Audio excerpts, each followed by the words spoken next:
There is something incredibly comforting about watching a situation fall apart in the safest way possible.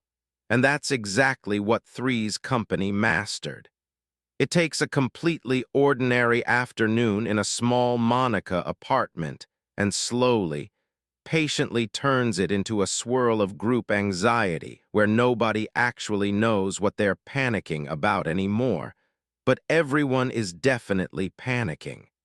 And the beauty of it is that it all feels avoidable. One calm sentence could fix everything.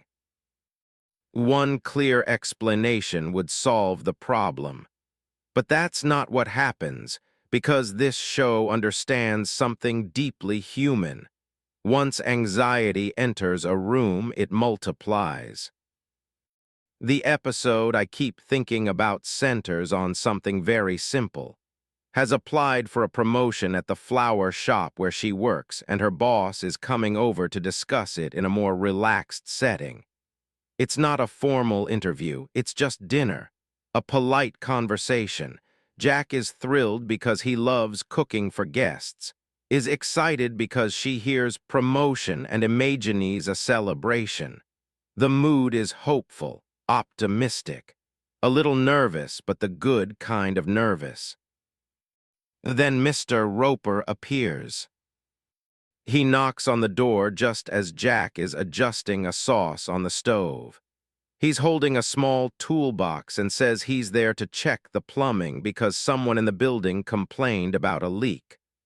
Already you can feel the tension shift slightly, not because plumbing is dramatic, but because timing is terrible.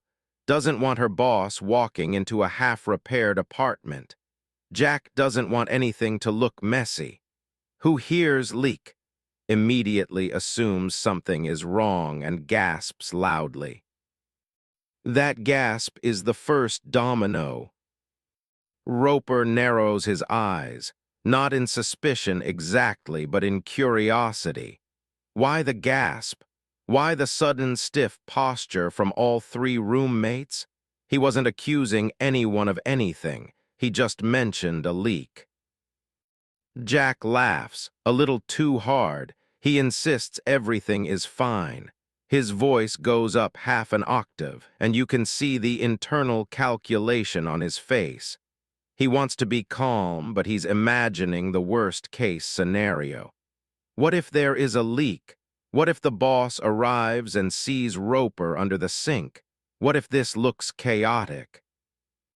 Sensing Jack's rising tension, tries to reassure him in front of Roper. She says there's absolutely no leak in their apartment.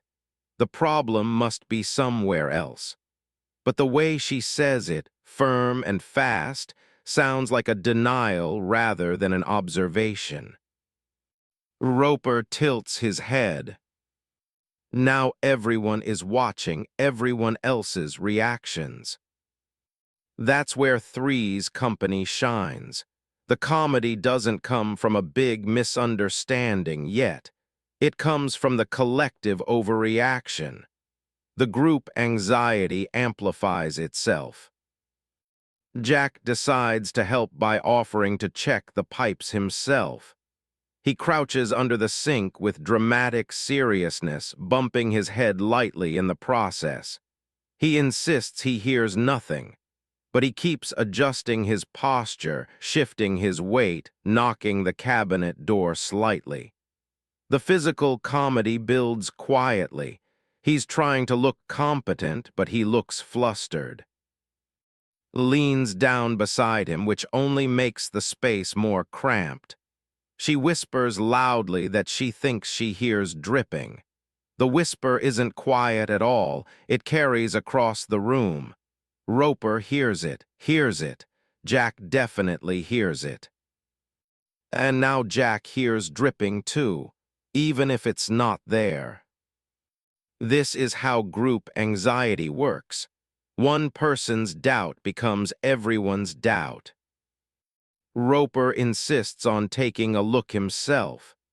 He pushes past gently, not aggressively, but enough to create the impression that something must be hidden. Jack steps aside reluctantly, wiping imaginary sweat from his forehead, forces a smile, clasps her hands like they're about to witness surgery.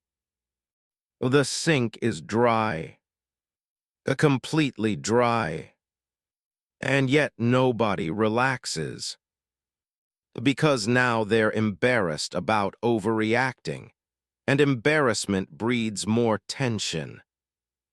Just then's boss arrives, perfect timing. The door swings open, and the boss walks into a room where Roper is half under the sink.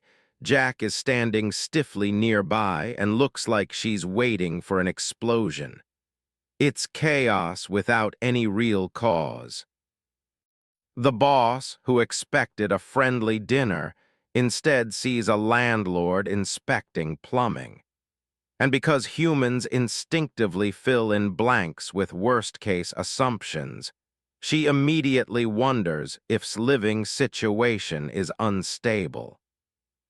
He notices the look, and instead of calmly explaining, she rushes to clarify that everything is fine. She speaks too quickly. She over-explains. She assures her boss that the apartment is in perfect condition, that there are no issues, that the plumbing has always been excellent.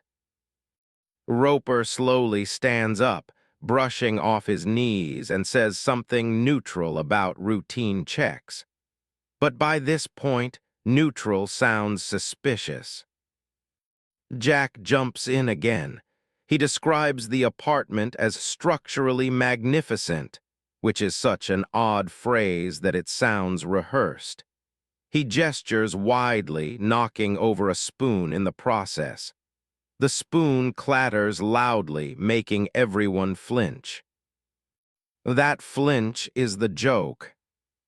The boss's eyes widen slightly, tries to lighten the mood by joking about water. But she mixes up her words and accidentally implies that there have been several issues before correcting herself.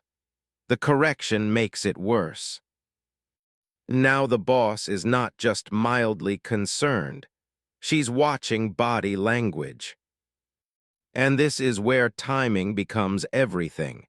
Three's company doesn't rush through this. It lets the silence stretch after each overreaction. You feel the awkwardness settle like fog. The camera lingers on Jack's forced grin, on tight shoulders, on Roper's puzzled stare. Jack's behavior drives the escalation. He can't sit still. He moves chairs, he adjusts plates. He pours water into glasses that are already full. Each small motion signals nervousness, and nervousness is contagious. Who is usually the most grounded, starts mirroring his tension. She interrupts him mid-sentence. She finishes his thoughts incorrectly. She laughs at moments that aren't funny, senses the rising panic, and tries to compensate with exaggerated enthusiasm, which only amplifies the awkward energy. It's fascinating how the show captures this cycle. No one intends to create confusion. No one is lying in a big, dramatic way, but the collective fear of being misjudged becomes the problem. And Roper's presence is crucial. He doesn't do much. He mostly stands there, observes, occasionally makes a mild comment. But because he represents authority, his neutral expressions become loaded. His raised eyebrow feels like a verdict. The cultural context of the late 70s makes this even richer. At the time, living arrangements like Jack's required constant explanation. Appearances mattered deeply. Respectability was fragile. So when authority figures showed up unexpectedly, there was always an undercurrent of worry about how things looked.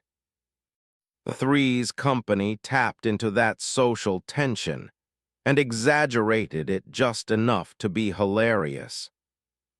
As dinner begins, the anxiety hasn't dissipated. It's simmering. Jack keeps glancing at Roper as if expecting another inspection, keeps watching her boss for signs of disapproval, keeps offering reassurances nobody asked for.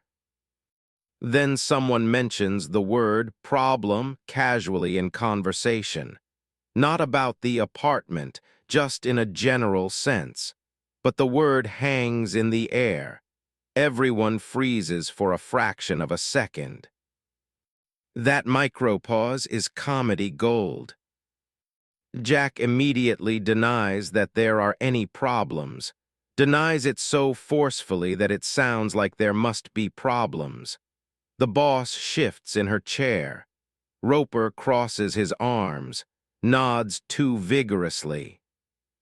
This is group anxiety in action. Each person's nervous response confirms the other's fears.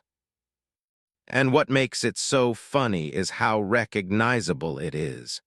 We've all been in rooms where tension spirals for no clear reason, where one awkward comment creates a ripple, where everyone becomes hyper-aware of how they're being perceived. John's physical performance in these scenes is masterful. His face cycles through micro-expressions: confidence, doubt, realization, regret, sometimes within seconds. His posture collapses slightly when he senses things going wrong, then straightens again when he tries to recover. He improvises explanations mid-sentence, then abandons them halfway through. It contrasts him beautifully. She tries to anchor the room. Her voice lowers slightly when things escalate.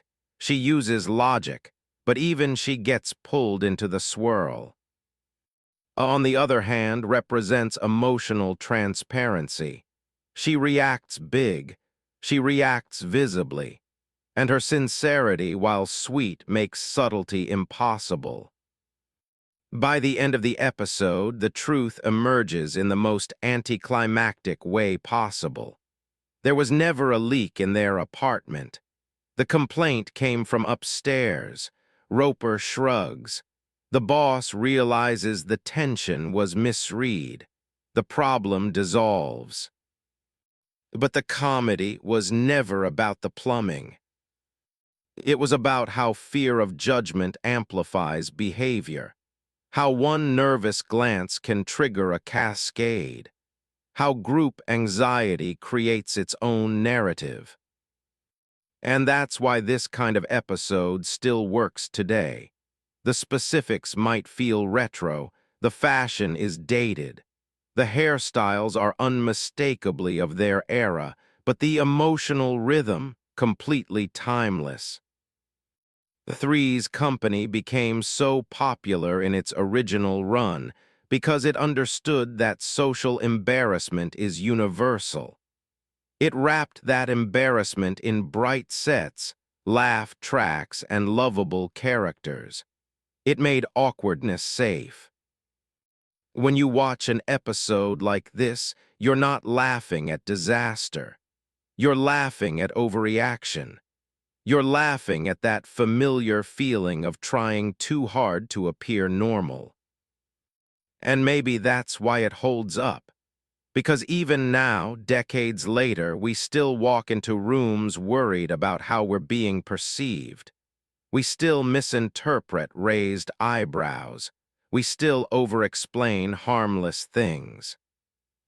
So when I rewatch an episode like this, I don't just see slapstick. I see a perfectly choreographed dance of human insecurity. I see how one nervous response triggers another, and another, until confusion becomes the loudest voice in the room. And somehow in that chaos, it feels comforting. If you haven't seen this particular kind of episode in a while, go back and notice the pauses. Notice the glances. Notice how the comedy grows not from big lies, but from tiny reactions. That's the genius of Three's Company. It turns group anxiety into art. And honestly, if you've ever sat in a room where everyone tried too hard to look calm at the same time, you already understand why it's funny.